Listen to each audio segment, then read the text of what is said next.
Lions in action, heart and more, changing lives from shore to shore. Welcome to Behind the Roar, where we go beyond the titles, beyond the meetings, and into the real stories of service and leadership that make Lions truly impactful. I'm your host, Lion Zach Wosmek. Come on in where service soars, behind the roar, behind the roar, where leaders rise and hearts explode, behind the roar, behind the roar.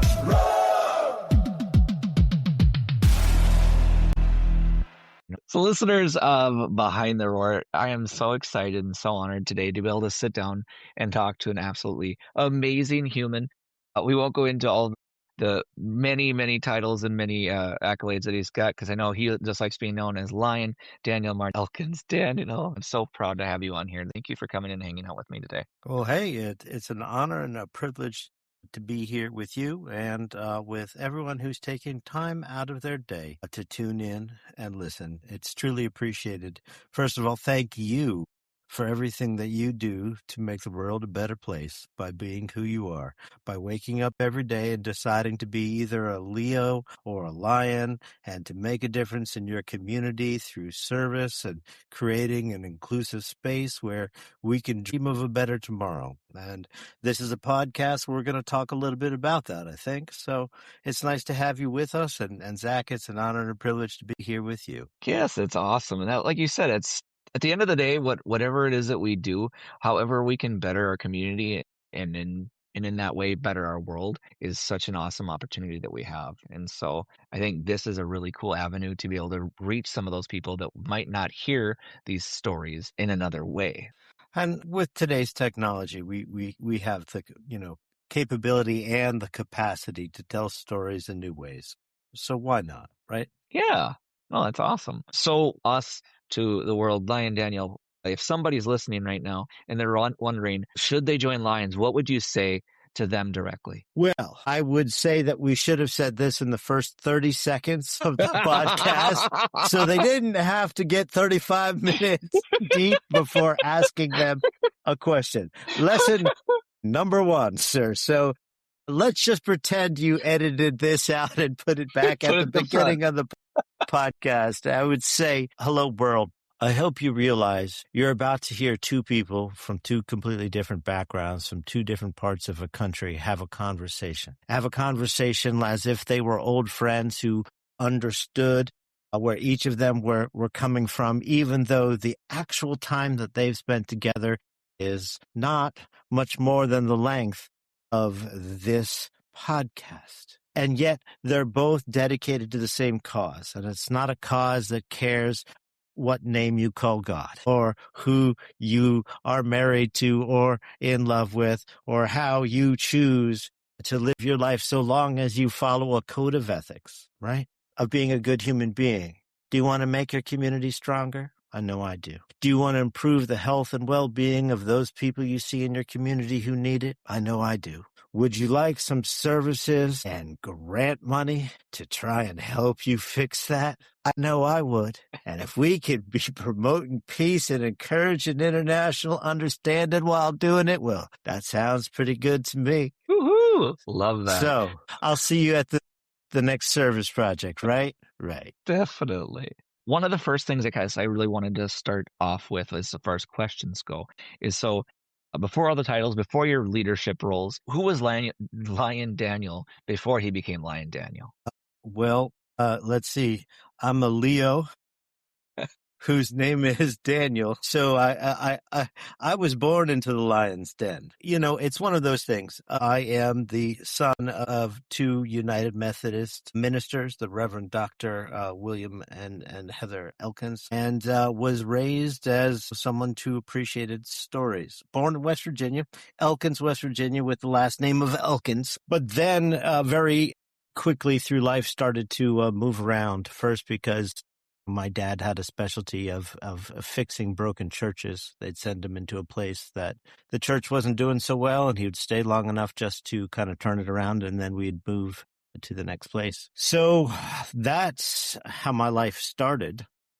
And I ended up spending most of it building community in one way, shape, or form. whether or not it's through running a record label and traveling the country and living in Chicago and San Francisco and Los Angeles and Manhattan, or singing in a professional choir between the ages of 10 through 14 and having the opportunity to perform with, Carly Simon and Judy Collins and Michael Jackson and, or to be in the, political science student at Marshall University, learning how to, try and make the world a better place through service. And, to me, who I was before Lion was someone who in 2006, I got mugged out in Los Angeles when I was living out there, and I almost died. And I had one of those things. I mean, I had a good life. I was working as my way up the corporate ladder with the Starbucks Corporation. I'd started in Chicago and, went from, barista to shift supervisor to store manager and beginning to do the training for like regional things. And at the same time was running a record label and, traveling and doing all of those things at the same time. And I, was coming out of a store late one night and just one thing led to the next. And I found myself in a hospital in a state where I might die. And I realized that I had not done anything. I mean, I'd had an amazing life. I'd traveled the world, I'd made money, but I hadn't done anything. I couldn't look myself in the mirror. And so, I made a promise, to myself and in my belief system to God. Right? I said, if I get out of this bed, I'm never wasting another second of my life, because I'd spent a whole lot of time, wasted on the pursuit of happiness, right? Contentment. Yeah. And then went back and, started studying political science. And instead of teaching it, I wanted to do it. So I joined an AmeriCorps program after grad school. I became Public Allies. In Public Allies, it's an AmeriCorps program that teaches you asset-based community development. How do you create sustainable community change by not looking for what's wrong in a community, but by looking for what's right? Who can you empower? What are the resources that are within that community? How can you find local leadership to represent so it is of the people, by the people, for the people all the time? Because that's what the people will support. So, that is incredible.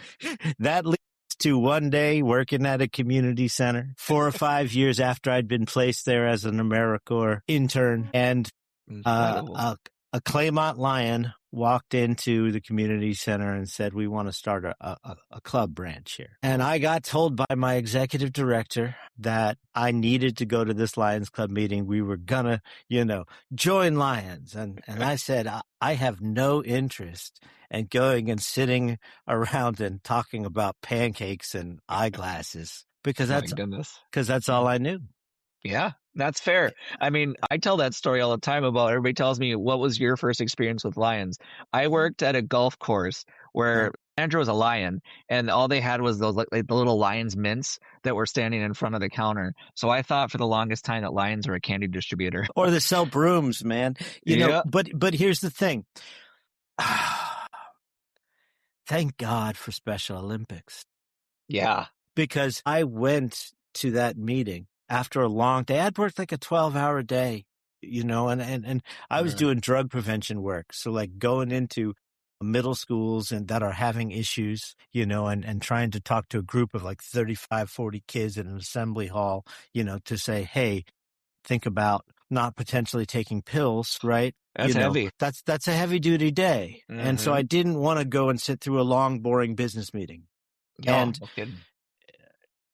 the meeting that night at the Claymont Lions was a Special Olympics speaker. That's awesome. We have this Lion, Barbara Spence. She and her husband, who passed before my time as a Lion, really, really helped establish Special Olympics Delaware. In fact, the name of their office building is named after him, Winnie Spence, right? And there was this young girl who was there at the Lions Club dinner talking to the Lions, thanking them for making her believe in herself, that inclusion, that because they and what they did for Special Olympics, it had given her life a purpose, right? And so I turned to the guy sitting next to me, whose name was Tom McDonough, who became my sponsor. And I said, hey, why didn't you tell me that this is what you guys did? Right? Yeah. Well, I think that's the hard part is there's so many of those amazing stories like yours that just don't always get heard. Because I mean, that was for me, that was the same thing. Everybody talks about, their aha moment, that moment when they come to lions and when they actually feel it. No, they're not just a lion.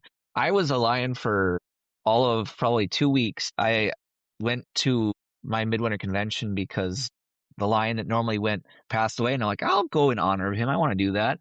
And I ended up meeting a mother that it was actually one of the last things I talked about, that she ended up, her son was on the autism spectrum. And so, they were at that point where they were their lowest point in life, that they got to the point where they started to resent their child just because it was causing so many issues and it was hard for them to leave the house. If they could ever leave the house, because there were so many meltdowns happening. And then as lions, they came together and gave them an autism assist dog. They paid nothing for it, taught them how to work with it, and it brought the meltdowns that were anywhere from 7 to 8 times a week down to 7 to 8 in an entire year and a half, which is just life-changing. And so it's those stories like yours and like mine that you hear these stories, and my God, it does it pull at the heartstrings, and it makes you realize what we do changes lives. Well, and for me, that's part of what I love about getting the chance to be a part of this association, is because there are so many people that I am inspired by. People who have, on whatever level that they choose to do it, dedicated themselves just to try and make the world a little bit brighter, a little bit better, help lift that one extra person up, or even sometimes on this really large scale. And so if you get the chance to travel, you get to hear those stories. And for me, I'm always trying to learn more, right? I know there's so much that I don't know. And that's one of those things that it's always, important to consider, especially when you're coming new into an organization and you want to be able to see, positive change, and you've got some ideas about potentially new ways of doing things. It's important to remember that it's a two-way street in learning, always. And that was something that was just being talked about in the adaptability and imagination chat that's part of the Global Growth and Impact WhatsApp groups. So if you guys aren't a part of that, take a moment, to ask, get on social media, there's links to it, and join us in those conversations. Because just the other day, this very thing was being talked about, and it was International Director Niels Schnecker from Romania, International Director Mark Manzel from Washington, and then just a bunch of lions, all having conversations as lions about this type of subject. To be able to say, if you can get to that point of mutual respect. So it's important to know the traditions if you're going to try and suggest new ways to do those traditions, right? It's important to understand how much, we stand upon the shoulders of the giants who have come before us. So how do we learn from that, and how do we improve upon it by learning from that, right? So that's one of the things I love, though, that this is an organization that honestly supports that. And all you have to do is look at the people who have been serving as the international presidents, and we've had some great leadership. I mean, I was lucky enough to have the chance to be able to serve as a district governor under the past international president, just Brian Stevenson. No, not Brian Stevenson. Sorry, he's to be honest, he's on the mind. Oh yes, and. Phenomenal line. And such a tragic loss. And so I hope that the people all around the world, take time to appreciate the contributions to Lionism that the Justice Brian Stevenson did. He did. He gave so much to our organization. He really did. But I served under the head penguin himself, Brian Sheehan. And just that opportunity of understanding that, you can encourage districts from around the world to start to work together. Right? The first International Global Service Week trip, with past President Brian as leading as the president, and then we had the LCIF chair, Doug Alexander. In the last couple of years, I think you've legitimately seen some incredible innovations. And part of that comes from adapting to COVID, right? Oh yeah. That's we are so much closer as an organization and as an association because of that. Oh, I agree. I've seen probably some of the most tight-knit groups that I've seen since that happening, just because it has. It's brought people together. It's made us realize that there's that gap that we maybe felt like we had before is much smaller. It's really brought people together in new and innovative ways. And like I'm glad that you mentioned the WhatsApp, because we'll make sure that that's also linked in there though too. But it's been phenomenal for whatever level of Lion that you are, whether you're all the way up at the top, or whether you're an international president, or whether you're just a regular Lion. Because realistically, the people who are making the greatest change are those regular Lions, are those people, those boots on the ground. So to be able to come together and really know that at whatever level you're at, you're making a difference, and you're being seen for that difference. Well, and every single, person, no Mhm. matter what position that they have, started one day, the first day, putting on a pin. We all began that way, right? Exactly. And at the end, we all end that way, regardless of what the letters that are placed in front of you, front of your name, might say. I agree. At the end of the day, it's all about service. And so Well said. how do we create new ways to serve? The biggest thing, I guess, because I would say that I've learned from you, and really that's been one of the things, because I talk about all the time about how much of a mentor you've been to me and making me see things differently. But truly, I feel that it's giving those people that voice, giving them the ability to realize that their opinions matter too, and finding what it is, like you always say, finding their passion, finding what Lions means to them. Because if we come in and we say, we want you to serve, and they're like, awesome, what do Lions do? Well, the old way of doing things was always, we're 1.4 million members strong. Helen Keller asked us to be knights of the line 100 years ago, this, that, and the other. If that doesn't matter to you, that it ended with 1.4 million members strong. So it's finding what it is and saying, yeah, we do some pretty amazing things, but we want to know, what are you interested in? So finding that passion for them, in my opinion, really is how we start to move the dial towards service more, and less of it being about, everything else. Well, when it comes down to it, it's why I always talk about what our mission statement is. I mean, what is our mission, right? So it's our mission to empower. That's the first part. Lions volunteers and their partners. And that means everybody. And that's encouraging to also create alliances with other local nonprofits and other service organizations and law enforcement and schools, partners, right? Yeah. To empower. And then the second step is to improve health and well-being. And that covers anything that we do, whether or not it's diabetes, whether or not it's vision screening, whether or not it's pediatric cancer, or any other thing that is affecting sick youth, right? Yep. Yeah. Working on the environment is improving health and well-being. Yep. Disaster relief, improving health and well-being. By strengthening communities. Who doesn't want a stronger community? Exactly. At the end of the day. So when you get to just the mission statement of what our mission is, and to do all of that while promoting peace and encouraging international understanding, the world could use a whole lot more of that. Oh my So gosh, yeah. to me, it's not talking about membership. Yeah. It's talking about mission. Love Have a good mission, members will come. That's it, right? Think about all the greatest endeavors in human history, right? Have a good enough mission. In fact, most Hollywood movies, Ocean's 11, right? Have a good enough mission,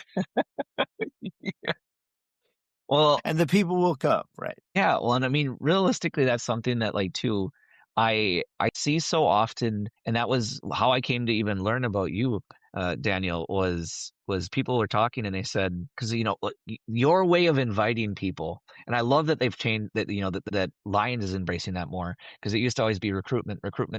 Now we're talking more about inviting people to be a Lion. Oh, And yeah, so, but see, just for clarity's sake, right? That's not anything that I came up with. oh, I know. There have been Lions for a long time. I mean, I learned those types of things from like Charlie Short.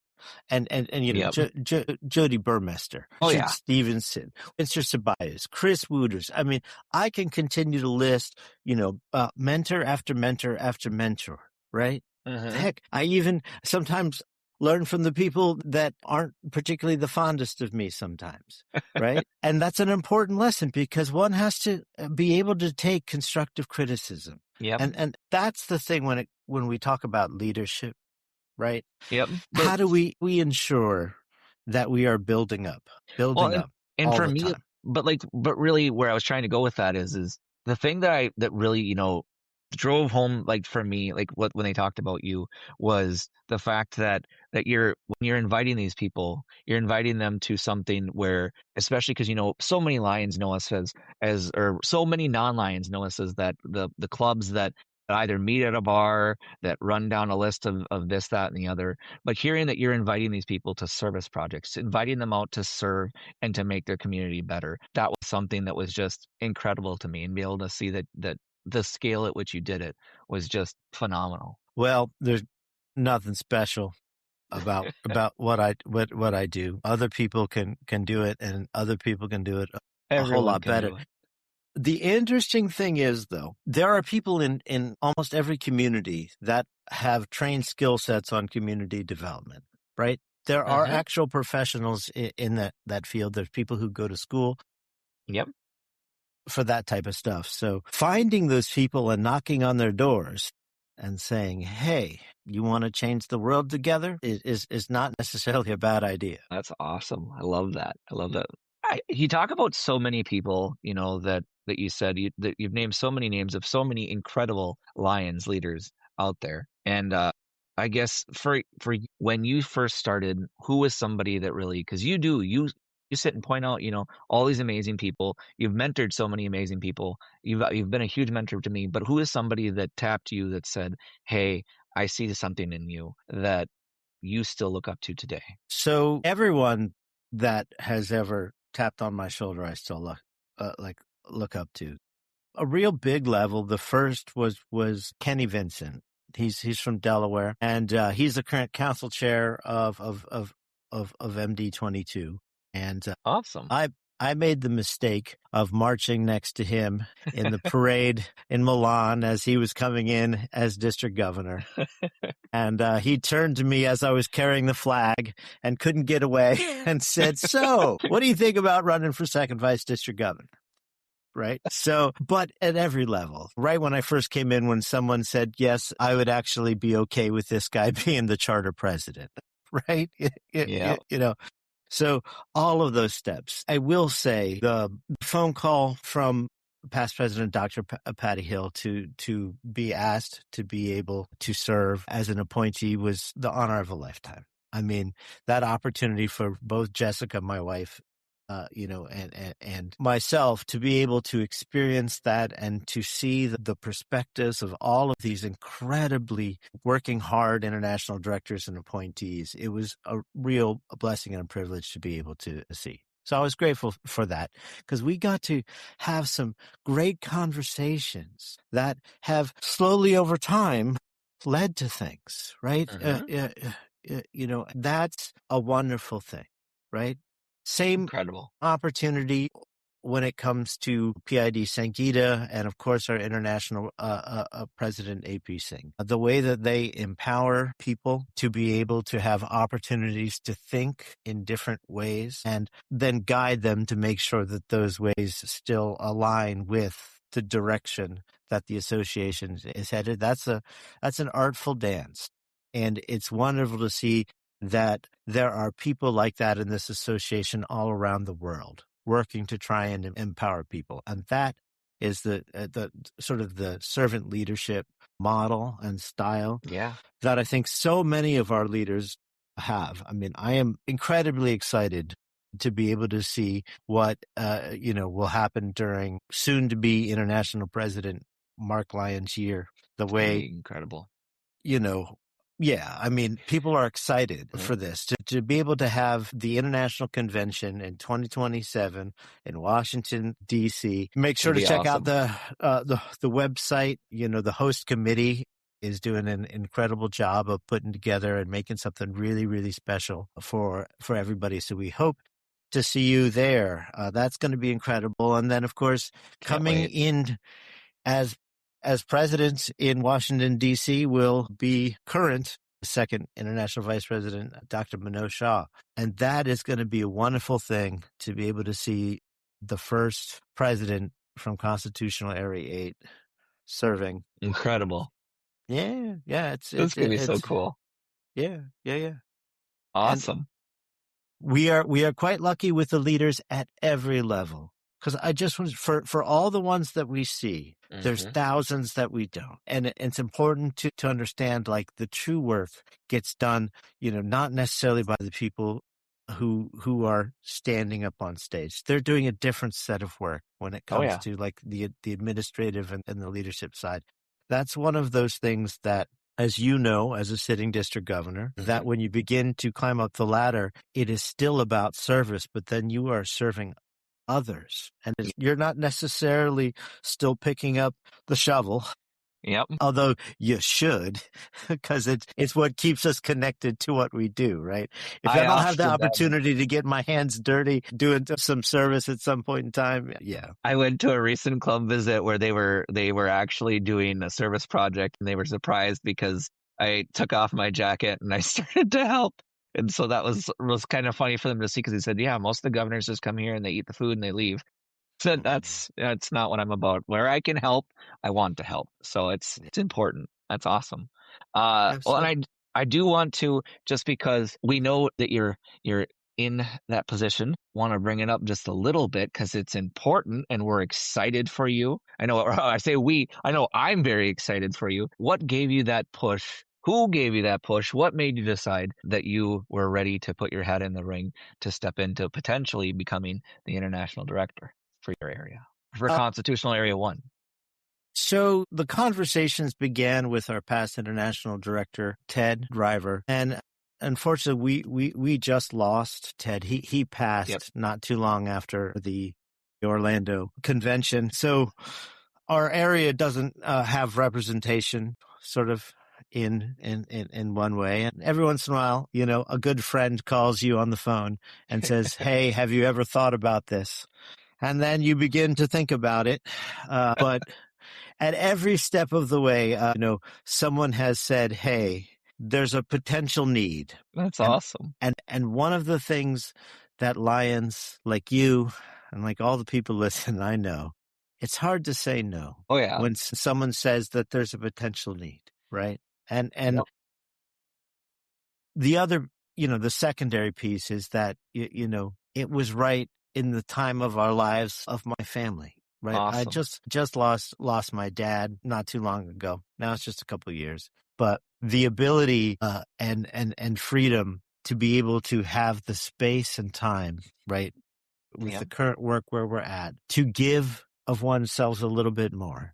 And because that's what's about. The higher up you go, the more you serve other people. And no matter who's on the ballot, when it comes to Hong Kong, I know we are going to have some absolutely incredible representatives coming in from not just here, but all over the world. I mean, here we've got, I think, 14 current candidates. Amazing. And I look up to all of them. They're all people who I have known in some way, shape, or form, even if it's just through watching them on Facebook or hearing about people at conventions. It's going to be a pretty good thing, which is why you should tune in on the 21st of April. They're going to be having a Lions USA sponsored event hosted by current First International Vice President Mark Lyon.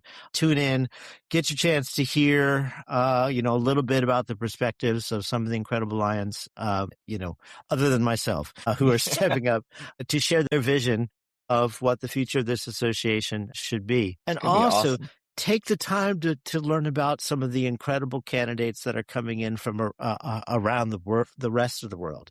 There are some great people coming on the board that I've had the privilege to be able to be taught by or to serve alongside. So, coming out of the Republic of North Macedonia, you've got Andrea will be coming on the board, and he's been awesome. group leader teacher for multiple years. Quite good at what he does. And there is a current board appointee, Suraj Bagla from Kolkata, who does these incredible projects. When he was a district governor, he was disappointed he did not reach his goal of adding 1,400 members during the course of his year, because he had only he had only gotten 1,300 members. Hey, listen, and like I've been there, a couple of times, and so I've been to their convention. I've seen those members, like they show up in force, and it's a beautiful thing to see all the service that is being done around the world. Incredible. To me, that's what this is all about, right? 100%. It's about meeting interesting people, learning from them, trying to work together, partner, and to try and make the world just a little bit a better place. 100% agree. And it's been so, like I said, I've been so fortunate, and I'm so glad that you were on, because really I've always been a driven Lion to helping in that way, and really making service important and making that the forefront of what we do and helping our communities. And so to have you the second I met you, it's been nonstop, in my opinion, of helping, being a mentor to me. And but then at the same time, he'll never admit it, but he's a very humble guy. You'll hear him talk, and he'll give you these suggestions, these phenomenal ideas, and he reminds you that it was your idea, not his idea. I have no idea what you're talking about, sir. I'm grateful to be able to learn from you as well. I appreciate it. I would be remiss if I did not mention that everyone listening should go to Lions Hewitt and check out the calendar of events there, because there are some incredible learning opportunities, networking opportunities, educational opportunities, advocacy opportunities, and most importantly, service opportunities being organized by a whole lot of truly inspirational Lions. So take a moment, check it out. Whether or not it is Wisdom Wednesdays that is being put together by past international director Lion Bruce Beck and his team from the education department of Lions USA. There is Roar and Pour, which is hosted by, I think it's someone else who's on this call, and of course the most infamous head penguin himself, Just Bryan, and Jody Burmester, and Lion Paula, and a great Kahoot master. Every once in a while, tune in for those. And then, of course, you have Membership Mondays, and then Tuesdays, service meetings. So please get connected. Well, I think the biggest thing that people, that especially as you're listening to this, if you're non-Lion or a Lion, that this is something that you don't have to be a leader to go to these things. This is meant for everybody, and it's an awesome opportunity to learn more about Lions that you might not have known before. Whether you're a leader, non-leader, please come, because the information you'll get is like no other. So what I will say is this: leadership is action. Okay, it's not it's not a title. Right? So if you are an active Lion, and we all know what we mean when we say you're an active Lion, right? You're out there, you're in the streets, you're flipping the pancakes, you're selling the Christmas trees, you're screening the eyes, you're doing whatever it is that your community needs. You're active. It's not just like I show up and I pay my dues once a year, and I maybe go to. There's a difference, and it's okay with that. Because that's fellowship. I'm okay with that. But if you're an active Lion, this is a good time to reach out and understand that there's a network of active Lions who are putting things together so that we can better serve our communities. Hey, thank you for listening. Thank you for tuning in. If you're not having fun, you're doing it wrong. And you know what? Thank you for always doing it right. Thank you, Lions.